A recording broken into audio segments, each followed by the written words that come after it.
আইপিএলের সবচেয়ে দামি ক্রিকেটার, চ্যাম্পিয়ন হয়ে 12 বছর পিছিয়ে যাচ্ছেন কেকেআরের নারিন। চলতি আইপিএলে ব্যাট ও বল দুই ক্ষেত্রেই দাপট দেখিয়েছেন তিনি। কলকাতা নাইট রাইডার্সকে চ্যাম্পিয়ন করার নেপথ্যে বড় ভূমিকা নিয়েছেন সুনীল নারিন। প্রতিযোগিতার সবচেয়ে দামি ক্রিকেটারের পুরস্কার পেয়েছেন নারিন। পুরস্কার নিতে গিয়ে তিনি ফিরে গিয়েছেন 12 বছর আগে। ঘটনাচক্রে রবিবারই ছিল নারিনের জন্মদিন। তাকে উপহার হিসাবে এই জয় তুলে দিয়েছেন সতীর্থরা। ম্যাচ শেষে পুরস্কার নিতে গিয়ে নারিন বলেন, ফাইনাল খেলতে মাঠে ঢোকার সময় 2012 সালের মতো অনুভূতি হচ্ছিল। সেই দিন প্রথমবার চ্যাম্পিয়ন হয়েছিলাম, এবার হ্যাট্রিক করলাম। আমি ব্যাটিং, বোলিং, ফিল্ডিং সব উপভোগ করেছি।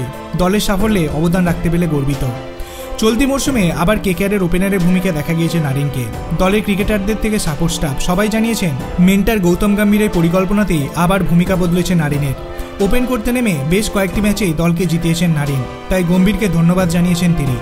নারিন বলেন, গম্ভীর বলেছিল, মাঠে নেমে উপভোগ করো, কয়েকটা ম্যাচ জেতানোর চেষ্টা করো। আমি গোটা মরশুমের জন্য বলছি না, কয়েকটা ম্যাচের কথা বলছি। যদিও গোটা মরশুমে আমি ওপেন করলাম, শুরুতে দলকে ভালো শুরু দেওয়ার চেষ্টা করেছি, সেটাই আমার কাজ ছিল, তাতে আমি সফল। আপনার কি মনে হয়, গৌতম গম্ভীরের এই পরিকল্পনাটি সত্যিই কি সফল হলো? আপনার অভিমত আপনি কমেন্ট সেকশনে জানাতে পারেন। ভিডিওটি ভালো লাগলে লাইক করবেন, চ্যানেলটিকে সাবস্ক্রাইব করতে ভুলবেন না। ধন্যবাদ।